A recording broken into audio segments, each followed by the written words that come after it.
Market intervention కోసం last 5 years లో ఒక్క రూపాయి కూడా ఖర్చు పెట్టకపోయినా ఈ గవర్నమెంట్ ఈ ఒక్క ఇయర్లోనే మామిడి రైతుల్ని అవుట్ ఆఫ్ ది వే వెళ్ళి మనము పక్కన కర్ణాటక కంపారిజన్ తీసుకొచ్చాం.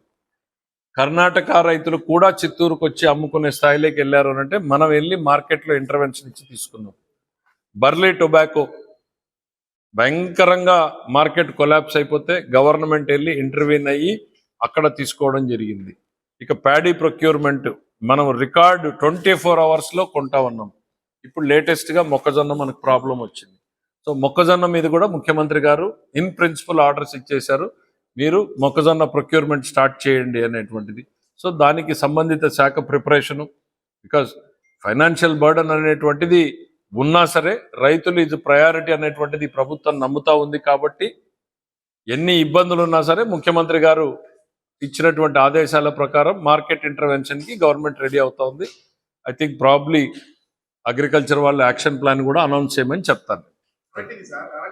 అట్లానే దాంతోపాటు అరటి రైతులు కూడా అది కూడా ఏ రకంగా పరిష్కారం చేయాలి అనేటువంటిది కూడా దీని మీద అగ్రికల్చర్ అండ్ హార్టికల్చర్ మినిస్టర్ గారు ఆల్రెడీ నాకు తెలిసి they are intervention. I just ఒకసారి లేటెస్ట్ అప్డేట్ కూడా వాళ్ళనే ఇమ్మని చెప్పడం కూడా జరుగుతుంది. రైట్ కెనాల్ అనే దాన్ని మర్చిపోతే, రిపీట్ చేస్తున్నా, గత 5 ఏళ్లలో పిఏబిఆర్కి రైట్ కెనాల్ అనేది ఒకటి ఉందని మర్చిపోతే, ఒక నిమిషం మర్చిపోతే చాలా మంది మేధావులు కూడా గుర్తు చేయడానికి సాహసం చేయలేనటువంటి పరిస్థితుల్లో ఉంటే, ఈ ప్రభుత్వం వచ్చిన తర్వాత వ్యవస్థలన్నింటికీ నీళ్ళిచ్చి ఇప్పుడు పిఏబిఆర్ రైట్ కాలువ కూడా ఆశలు వచ్చినాయి, మాకు కూడా నీళ్ళు వస్తాయి అనేటువంటిది తప్పకుండా పిఏబిఆర్ రైట్ కెనాల్ కూడా ఇస్తాం. అయితే మీరు ఒక్కసారి డేట్స్ చూడమంటున్నాం, ఏ సీజన్లో పిఏబిఆర్ రైట్ కెనాల్కి నీళ్ళు ఇస్తారు అనేటువంటిది ఆ డేట్స్ ప్రకారం విడుదల చేయడం జరుగుతుంది. Thank you.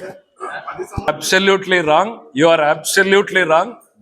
2014 to 19 పిఏబిఆర్ డ్యామ్ని గ్రౌటింగ్ చేసింది గతంలో తెలుగుదేశం ప్రభుత్వం. ఆ రోజున షట్టర్లు, గేట్లు, మెయింటెనెన్స్ చేయడం జరిగింది. మీరు జనరలైజ్డ్ స్టేట్మెంట్స్ ఇవ్వద్దు. If you have a specific information, specific నేను చెప్తున్నా, నేను గ్రౌటింగ్ చేశాము 2014 to 19 నేను చెప్తున్నా. మీరు జనరలైజ్డ్ గా ఏమీ ఆ రోజున మెయింటెనెన్స్ కూడా జరిగింది, ఏదీ చేయలేదు కాదు. మళ్ళీ తెలుగుదేశం వస్తేనే రైతులు, ప్రాజెక్టులు అనేటువంటివి మాట్లాడతారు.